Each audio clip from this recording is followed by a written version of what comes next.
The forefathers of King Yudhisthira were all great saintly kings, pious and glorified by their great achievements. They were all saints on the royal throne. And therefore all the members of the state were happy, pious, well-behaved, prosperous, and spiritually enlightened.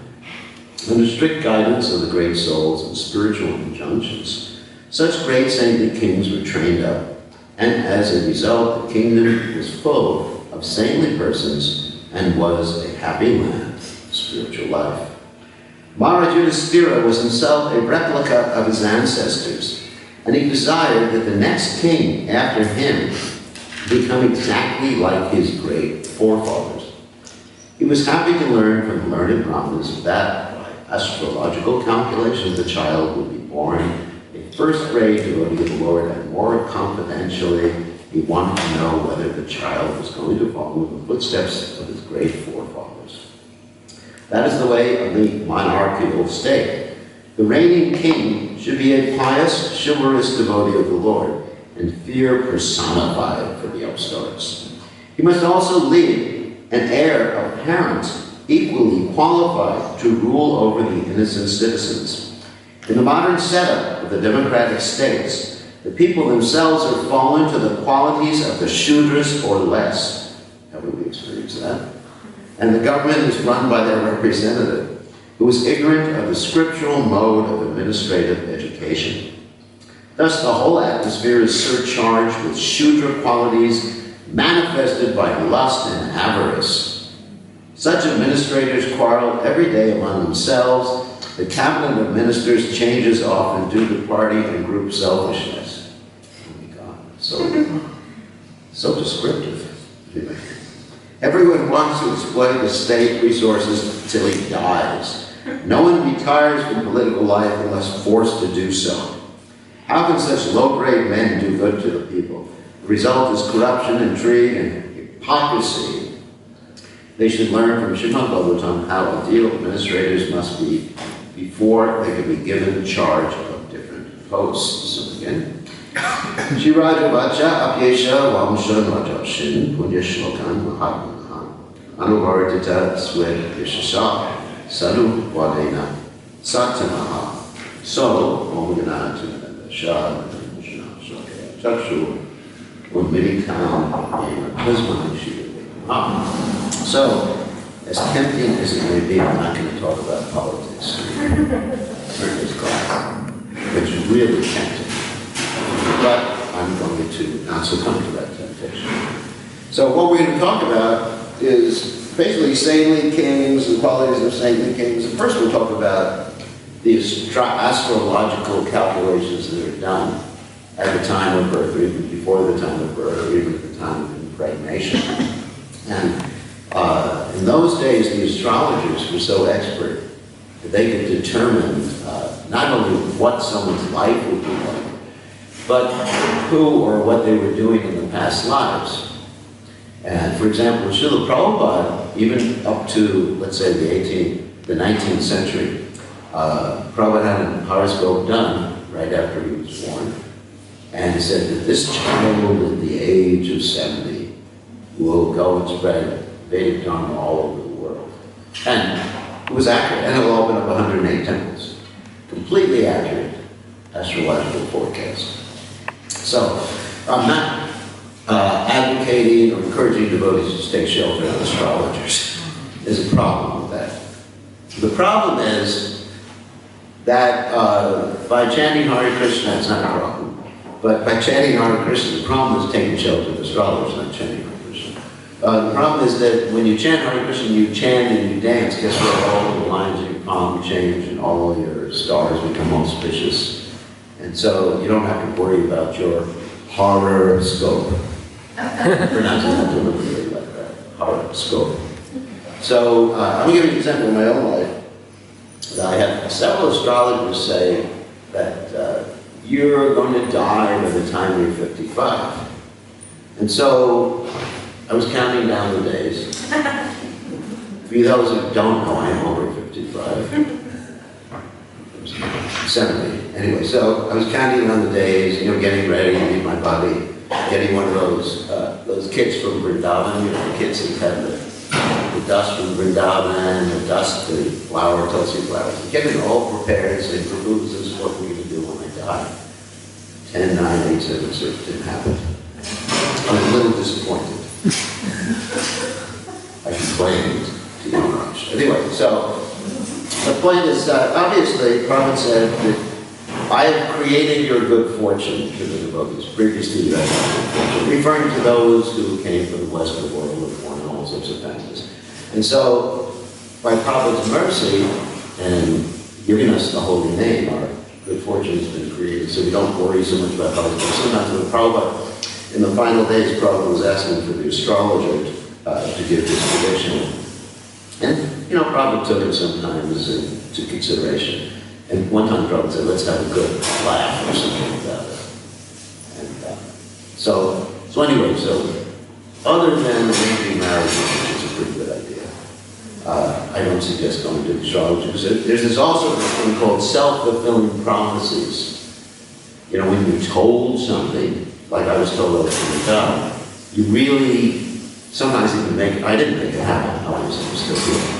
But sometimes you make it happen, like you're going to have an accident. Like if I tell you, you're going to drive your car and have an accident today, very likely.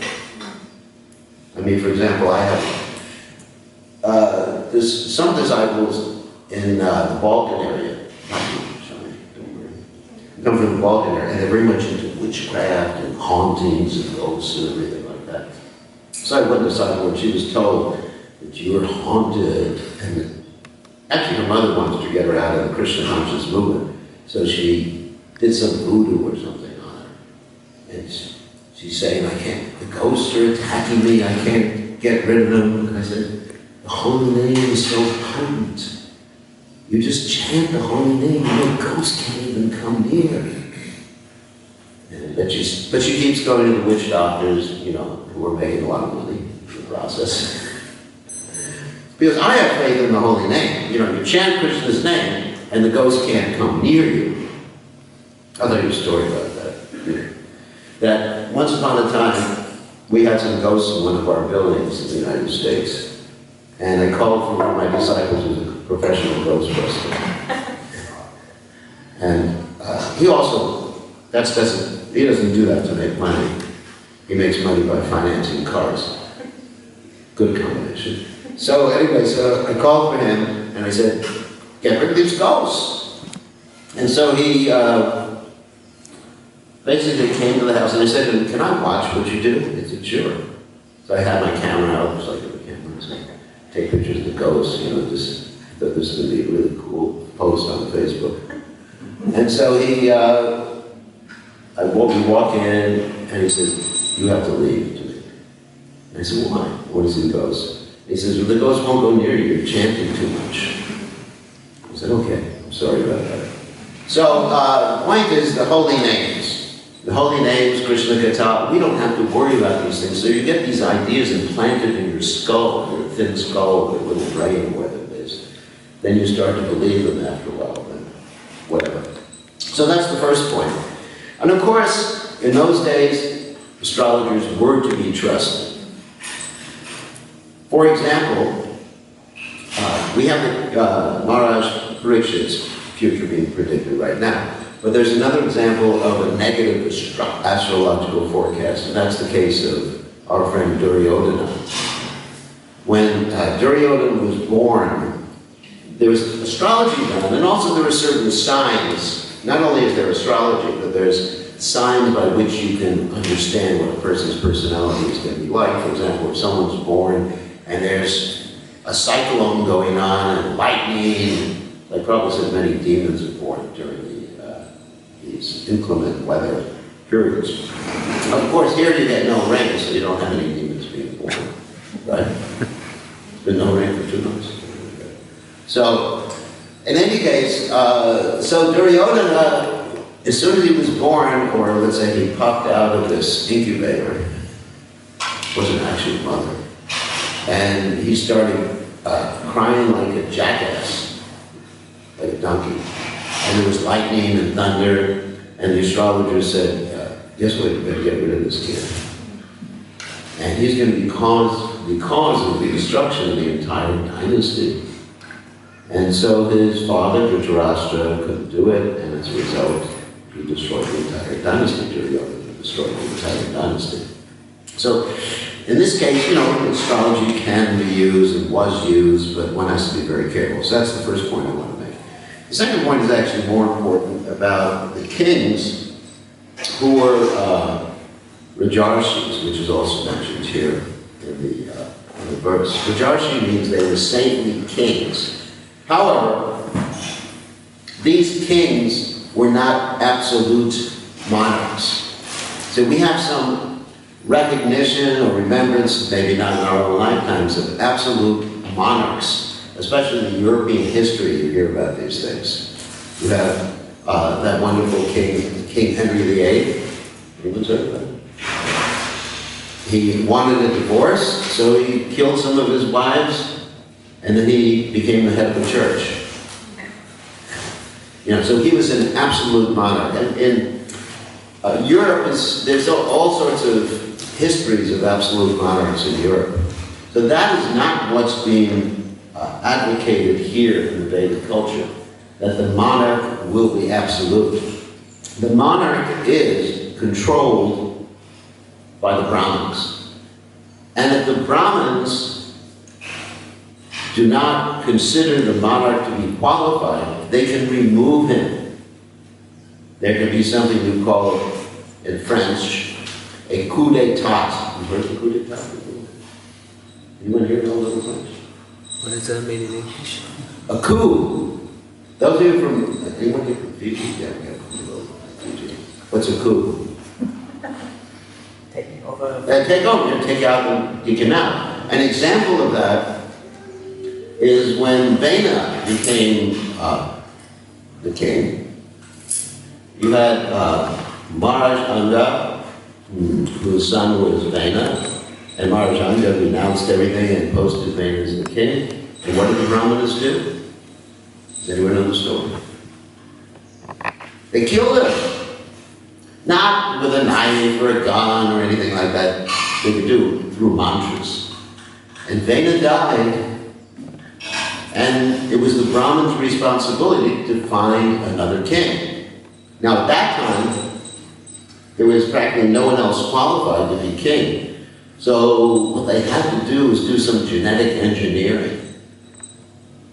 You've heard of that before. Where it's described they churned the body of Vena and got rid of the bad genes. The bad genes became personified in someone named Mahuka. And the good genes came out as, does anyone know? King Prithu. Prithu, and who else? His consort. What's his wife's name? Starts with an A, doesn't it? Archie. Archie. Prithu and Archie. So the Brahmanas had that particular responsibility to decide who was the king, to remove the king, to advise the king, and to make sure that the king functioned for the benefit of the citizens. In other words, there was no question of nepotism, or as Prabhupada mentions here, selfishness, group selfishness. Everyone wants to exploit the state resources till he dies. No one retires from the political life unless forced to do so. In fact, you have an example of Lord Ram, and there's other examples too, but in the example of Lord Ram, when his, let's say, being equal to all the citizens, or taking care of the citizens properly, was threatened because, let's say, his wife's reputation was questioned, what did he do? He sent his wife, Sita Devi, away.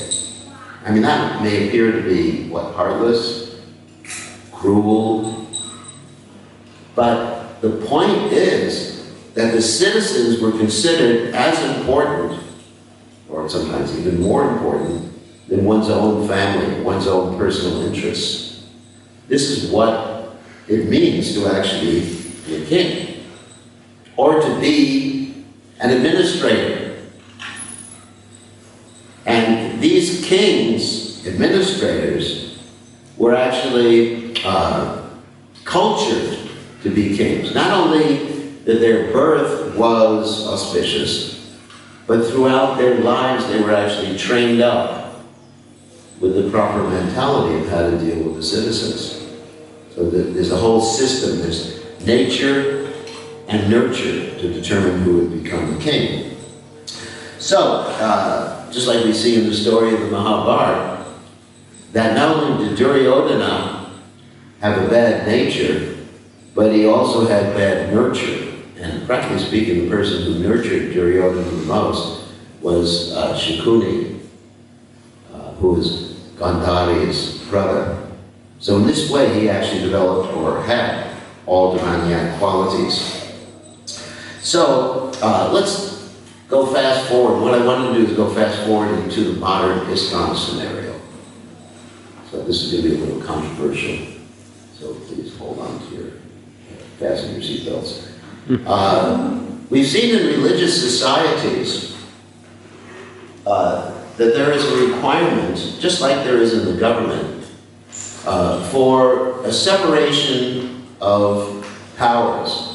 Like we were talking about before in the Vedic government, there would be a separation of powers of what we sometimes call a system of checks and balances. In other words, the Brahmanas would check the Kshatriyas, and actually the Kshatriyas would check the Brahmanas. I was listening to a class the other day, Prabhupada was mentioning that that the Kshatriyas, they would make sure they wouldn't be into sectarian religion, but they would make sure that whatever religion someone had, they were following it. In other words, if someone had a particular bona fide religion that came from God, Dharmam, Sakshat, Bhagavat, Pranitam, then the Kshatriyas would make sure that that person was following it. And if the person wasn't following it, they would take severe action. For example, in Lord Ram's kingdom, there was a Shudra one time, or someone with a Shudra quality, who was performing sacrifice and doing religion, cheating religion. In other words, cheating people in the name of being a Brahmin. And it was causing a disturbance in the society.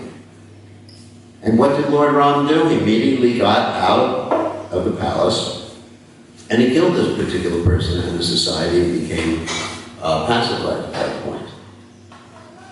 So, therefore, there is a check and balance even on the Brahmins. Where there's Brahmins who are cheating, there are Brahmins who are acquiring wealth. There are Brahmins who are preaching bogus philosophy. The Kshatriyas will take care of them. So in any bona fide or any society where you want stability and spirituality, you need to have a system of checks and balances, because even if someone is a bona fide Brahmin or a bona fide Kshatriya, they can go off the rails at a particular point. And particularly if you conflate the two duties, that is management and spirituality or Brahminical advice or Brahminical situation, you can end up with so many conflicts of interest that will cause a disturbance in society. I experienced this myself in my role, because I have different roles in society and different hats that I wear, as Machine Bhagavatam will tell you. That, I have the hat of Brahmins, I go Brahmin Sannyasi, I have the hat of a manager. What other hats do I have? Guru, one of those guys. The manager of GBC. And, it's very difficult to balance all those roles. To actually try to understand, what role am I in today? What is my position today? Or how should I interact with this particular person in this particular situation? So, ultimately, in ISKCON, we need to distinguish between these two roles and have separate persons who are following these two roles. And what that will do is provide more shelter for the devotees. Because, for example, let's say in the temples that I manage, which is not here, thank God. You're all lucky. Because here I can be kinder and gentler. But the temples I manage, sometimes I'm dealing with disciples in a managerial role. So a disciple is saying, oh, I'm freaking out. There may be the temptation to say, just do your service. Just go out, don't worry. Put your, head to the grindstone or something like that. Do your service. So am I dealing with the person considering their spiritual welfare, or am I dealing with the person considering managerial considerations? That's a sort of conflict. And of course, I always deal with it the right way. So anyway, hopefully. So we do need to divide these roles up in society, because we need, all of us need people we can go to for counseling, for shelter, who don't have any ulterior or other motivation other than our spiritual lives. So that's an important point. This division of labor, separation of powers, and checks and balances. And this is what is being described here with the Brahmanas and Pariksha Maharaja's future. So, on that happy note, it says 8:15 I have to end. So we'll leave time open for questions. Anyone have any questions or comments or issues or complaints or problems or suggestions?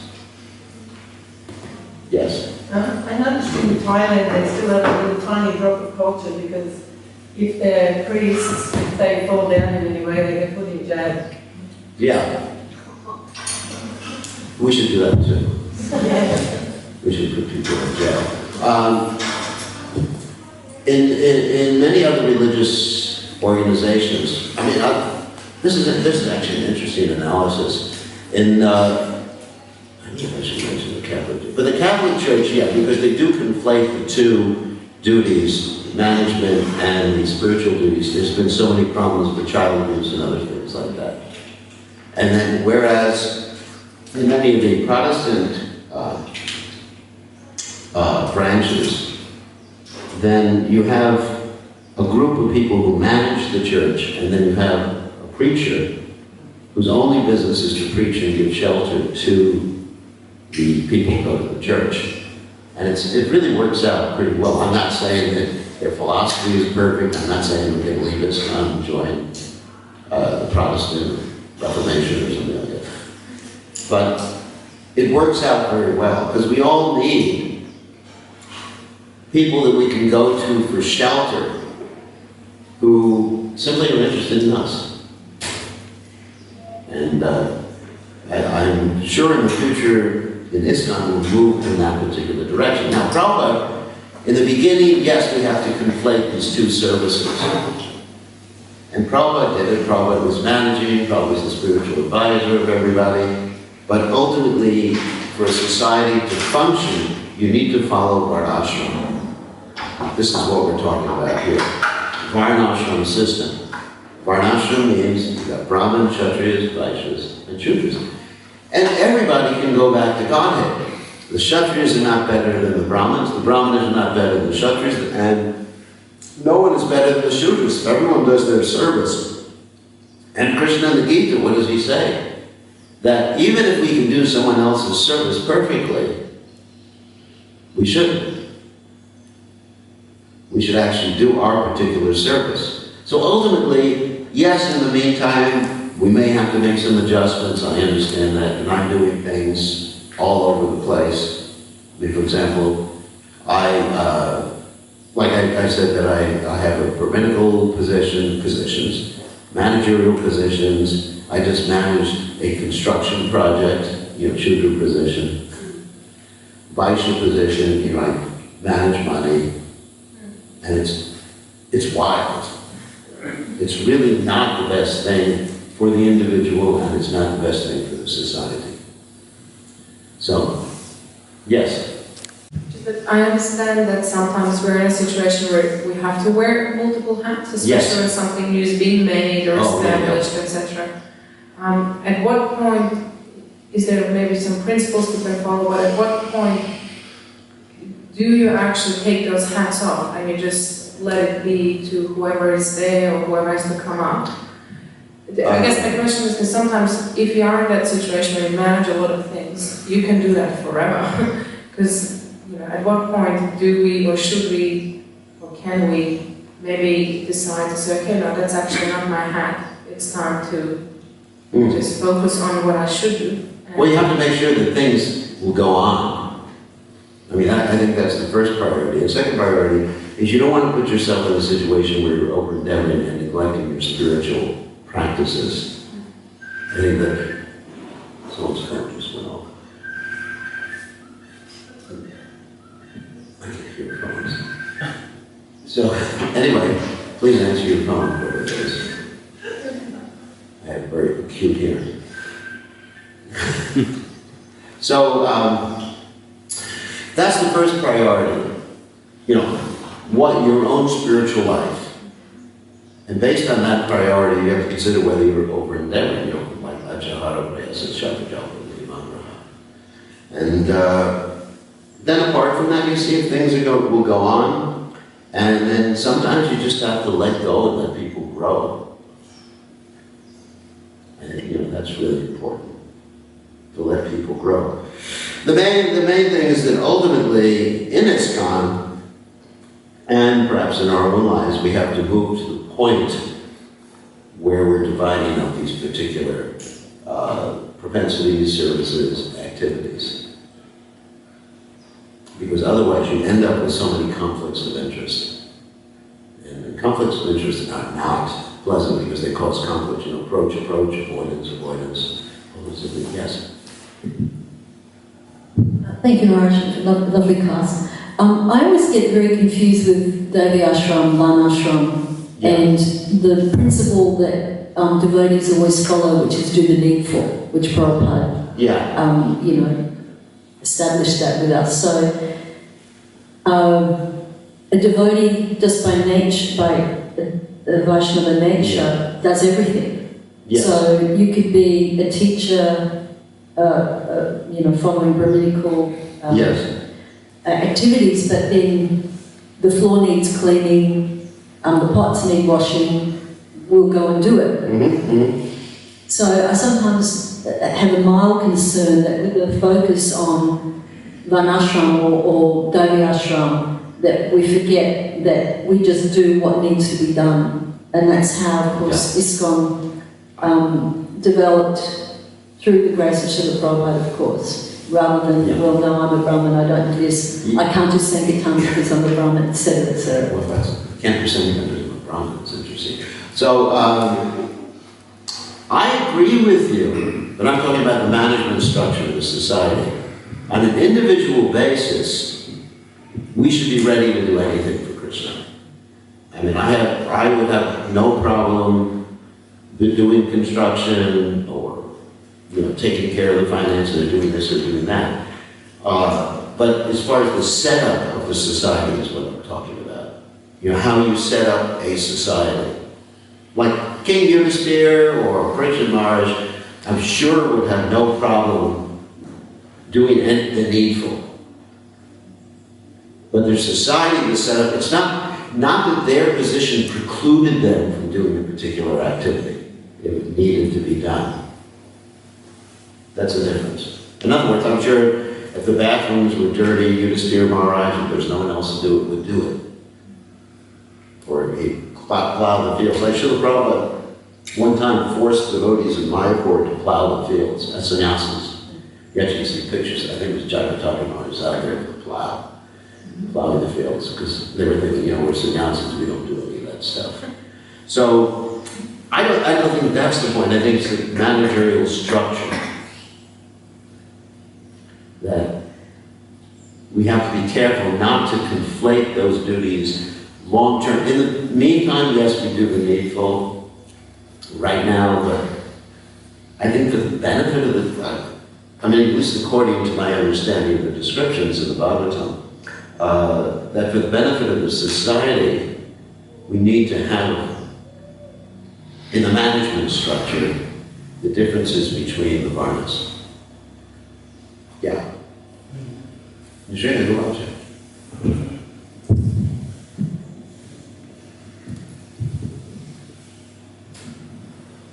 You brought up the V word. And The word? The V word.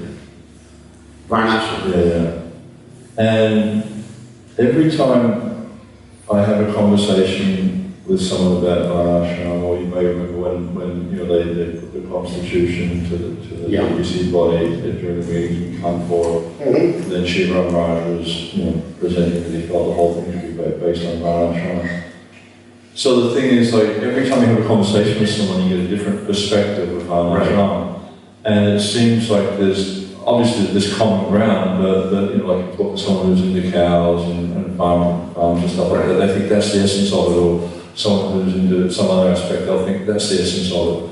And it seems to me it's going to be a very difficult task to come to a common understanding of, because even we read, Prabhupada's teachings, that he gives different emphasis at different times, so how's that going to come about?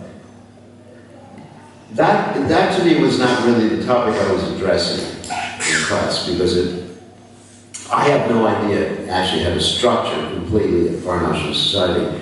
I was just mentioning the checks and balances that are required on the management level of the society. But as far as, everyone has their own, I don't want to use this, right, axe to grind. That's a better one than bone to pick. Anyway. Everyone has their own axe to grind on Varnashram. Around people say that everyone should take, the cow should be in the center. Other people say the deity should be the center. Other people should say the preaching should be in the center. So I don't really want to get into that controversy right now. The main point is, in Varnashram, the essence of Varnashram is that there's checks and balances between the different Varnas and ashrams. And I think that, to me, that's very protective. But then how do you implement just one, because you're talking about how the Chakras and the Brahmanas would interact, and that would give a system of checks and balances, but then to just implement one part of it without the whole support mechanism that goes along with it, meaning the whole Varnashram. That's possible. You definitely need the whole thing. Therefore, I'm not suggesting tomorrow we start this whole process. It needs to be a real think tank, or several think tanks, or years of think tanks. But really, you do need checks and balances. To me, that's the essence, or the most important thing. And also, as far as the spiritual society is concerned, I see it's a real lacking in our society, that there's ministers. I mean, is there, in every temple or every jurisdiction should have a minister, someone you can go to who has no managerial considerations. To me, it's a no-brainer. Someone you can just say, take shelter of, and you won't find out about what you're talking to them won't be on the internet the next day, or the subject matter of the Bhagavatam class the next day, or you won't find yourself out on the road, hitchhiking down the road to Srila Prabhupada discussed that to some extent, if you've watched previously. Yeah. And he was talking about how the Brahman needs to be independent, but also the Brahman needs to be maintained by the society. And without that, that'll never happen. Yeah. Brahman needs to be maintained by the society, but also the Brahman needs to take a vow of poverty. You have Chanakya Pandit, for example, who Prabhupada cites as an ideal Brahman, although he wasn't a pure devotee of the Lord. And when he disagreed with Maharaj Chandragupta, he wasn't worried about his maintenance. He just headed for the hills, right? So, I know it's a difficult subject matter because in today's society, you can't just head for the hills. It's probably illegal. So you need a certain amount of money, so how does that money come? Sometimes people say the Brahmins should make their money, yajan, patan, dana, pratigraha, what I'm talking about, right? He knows those words. Perform sacrifices, okay. One time I was doing a sacrifice, it's interesting, and people put gold coins in their sacrifice. And I was so happy that I was going to make a lot of money from that sacrifice. And after the sacrifice, I said, thank you very much for the for the donation. And they said, no, we were just purifying our gold coins. And they took them back. So, actually, this morning I was listening to a class and Prabhupada said, yes, the sannyasis and brahmins, they were allowed to collect dakshina. But, Prabhupada said, they could not take dakshina, or they should not take dakshina from materialistic persons, because it would pollute the consciousness. It was a very interesting point. In other words, that was brought out in Raghunath Das Goswami's interactions with his family. That at a certain point, Raghunath Das Goswami did not accept donations from his family to entertain Lord Chaitanya. And Prabhupada, and why actually Krishna's Kaviraj Goswami commented on that point, that it pollutes the consciousness. And in this class I was listening to this morning, Prabhupada said the same thing. So, yeah. How to do it? I am not saying that I have a complete vision of Varnashram. I'm not proposing myself as a visionary here. I'm just making the point there needs to be checks and balances to protect society. We don't have those checks and balances today in society at large. I said I wasn't going to talk about politics, especially not American politics, where we have a great saint as president. I will not mention that, because I just did. Anyway.